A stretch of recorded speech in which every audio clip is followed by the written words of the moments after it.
Maulid Nabi ya, tidak ada contohnya dari Nabi dan para sahabatnya. Nabi sallallahu alaihi wasallam ya, beliau pernah melaksanakan salat gerhana. Terjadi gerhana, ada yang mengatakan sekali terjadi, yang mengatakan 2 kali ya. Ternyata hadis-hadis yang meriwayatkan gerhana lebih dari 30 hadis. Ya, padahal sekali terjadi ya. Seandainya Nabi SAW tiap tahun mauludan ya, pasti yang dari hadis-hadis yang datang ribuan hadis. Paham? Kalau tiap tahun mauludan pasti ribuan apa? Hadis. Ternyata kalau kita cari hadis tentang perayaan maulid, jangankan hadis dhaif, hadis palsu pun tidak ada. Hadis palsu pun tidak ada yang menjelaskan Nabi pernah bermaulid, apalagi hadis yang sahih. Ini yang pertama. Yang kedua, Al-Imam Malik rahimahullahu taala, beliau punya pendalilan di antaranya, beliau berdalil dengan amalan penduduk kota Madinah, dan ini Imam Malik bersendirian. Tidak seperti imam mazhab yang lainnya. Dia dijadikan di antara sumber hukum adalah amalan penduduk kota Madinah. Ya, para ulama biasanya Quran, sunnah, ijma dan yang lainnya. Tapi di antara yang dijadikan dalil oleh Imam Malik yang tidak dijadikan oleh mazhab-mazhab yang lain adalah amalan penduduk kota Madinah. Logikanya sederhana. Kalau penduduk kota Madinah sudah melakukan suatu kegiatan, berarti ini turun-temurun. Mereka wariskan dari sahabat, dari tabi'in, dari tabi'ut tabi'in, sehingga dijadikan dalil. Ya, dan itu suatu yang sangat logis ya, tapi ini diingkari oleh para mazhab yang lain ya. Saya katakan seandainya penduduk kota Madinah di antara tradisi mereka adalah Maulid Nabi, pasti Imam Malik melakukannya. Pasti Imam Malik salat puluhan tahun di Masjid Nabawi, ya, pasti tradisi tersebut tidak akan hilang. Apalagi Imam Malik masih di kalangan tabi'ut tabi'in, ya, masih dekat dengan zaman Rasulullah sallallahu alaihi wasallam, ya. Tapi ternyata tidak ada.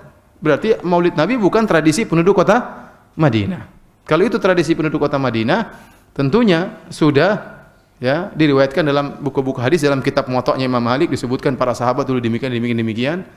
Oleh karenanya Maulid Nabi tidak pernah dikerjakan oleh Nabi sallallahu alaihi wasallam, tidak pernah dikerjakan oleh para sahabat, tidak pernah dikerjakan oleh para tabi'in, tidak pernah dikerjakan oleh para tabi'ut tabi'in, tidak pernah dikerjakan oleh 4 imam madhab.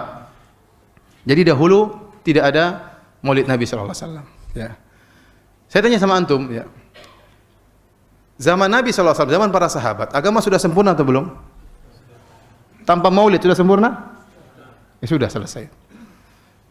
Seandainya tanpa Maulid sudah sempurna, maka tidak perlu kita harus melaksanakan apa? Maulid. Timbul sebagian orang seakan-akan Maulid itu apa? Wajib. Mereka tidak mengatakan wajib, tapi perbuatan mereka, sikap mereka seakan-akan Maulid itu apa? Wajib. Saya mereka mengatakan kalau tidak bermaulid tidak cinta kepada Nabi sallallahu alaihi wasallam. Ada yang lebih parah daripada itu, mengatakan barang siapa yang mengingkari Maulid berarti mengingkari kenabian Nabi sallallahu alaihi wasallam. Bahaya ini.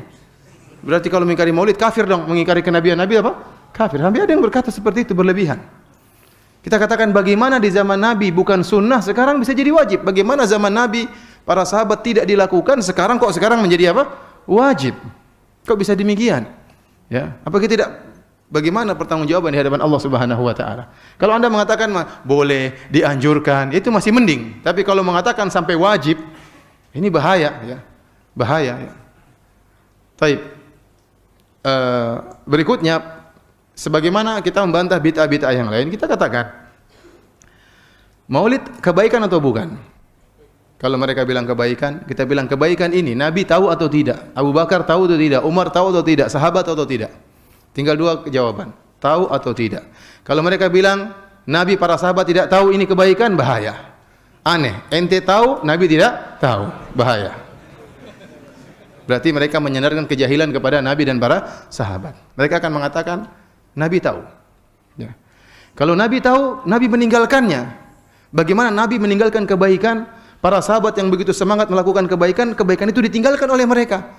Terus antum yang melakukannya, apakah masuk akal? Ya. Lebih semangat mana beramal soleh? Nabi dan para sahabat atau antum? Nabi dan para sahabat, para tabi'in, para tabi'ut tabi'in. Ya. Ya. Oleh karena para hadirin Allah Subhanahu wa taala, yang benar Maulid adalah perkara yang bid'ah, tidak pernah dikenal oleh para sahabat dan para a'immah, ya. Makanya kalau ada yang mengerjakan sekarang, kita bilang ini perkara bid'ah. Dan ini yang dipilih oleh Al-Imam Syaukani rahimahullahu taala dalam kitabnya Risalatun fil Maulid. Risalah tentang hukum Maulid. Risalah fi hukmil Maulid kalau enggak salah. Dia menjelaskan, saya tidak menemukan dalil sama sekali tentang bolehnya maulid. Ini diriwayatkan oleh Imam Syaukani. Ustaz, apakah ada khilaf? Kenyataannya memang ada khilaf. Kita dapati sebagian ulama-ulama Syafi'iyah mutaakhirin terutama, ya, seperti Ibnu Hajar rahimahullah. Ya, kemudian Ibnu Hajar yang dalam Fathul Bari mengatakan 3 kurun generasi tidak pernah melaksanakan maulid. Tapi dia sendiri mengatakan maulid boleh. Kemudian gurunya Al-Iraqi, muridnya Sakhawi juga mengatakan boleh. Ini pendapat ulama Syafi'iyah. Banyak pendapat ulama Malikiyah mengatakan haram, ya, seperti Al-Faqihani dan yang lainnya, ya. Saya lupa nama-nama ulama Malikiyah tersebut, ya. Didukung oleh juga Ibnu Taimiyah dan yang lainnya, ya. Sekarang kalau ada khilaf, kita berhak memilih. Maka saya memilih bahwasanya Maulid Nabi hukumnya bid'ah sebagaimana yang dipilih oleh Imam Syaukani rahimahullahu taala. Ustaz, bagaimana saudara-saudara kita yang mengatakan Maulid boleh? Ya sudah, mereka melaksanakan apa yang mereka yakini, ya. Tidak perlu kita menyesatkan mereka. Tidak, kita cuma sampaikan. Kita cuma apa? Sampaikan bahwasanya itu tidak pernah dikerjakan di zaman Nabi dan para sahabatnya, dan agama sudah sempurna tanpa acara tersebut, ya. Agama sudah sempurna tanpa acara tersebut. Dan kita katakan cara maulid yang benar yang diajarkan oleh Nabi sallallahu alaihi wasallam adalah puasa setiap hari Senin.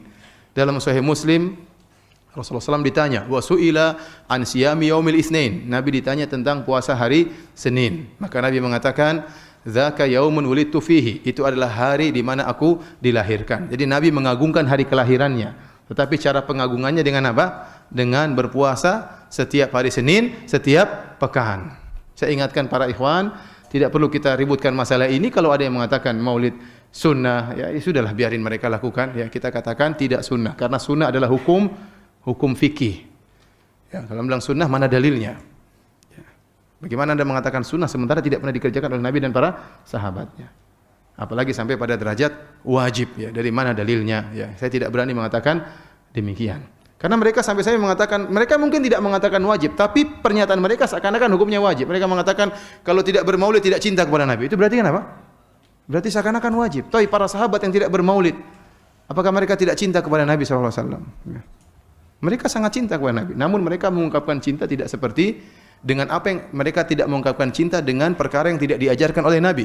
Tapi mereka mengungkapkan cinta mereka kepada Nabi dengan perkara-perkara yang diajarkan oleh Nabi sallallahu alaihi wasallam. Jadi ikhwan dan akhwat yang dirahmati Allah Subhanahu wa taala, ya, ini yang kita sampaikan dan tidak perlu kita ributkan dengan saudara-saudara kita yang mungkin mereka tidak paham, ya, masing-masing berjalan dengan yang mereka yakini, tapi kita yakini bahwasanya maulid adalah bid'ah, tidak perlu kita sesatkan mereka karena ini bid'ah berkaitan dengan amalan, bukan dengan akidah. Ya.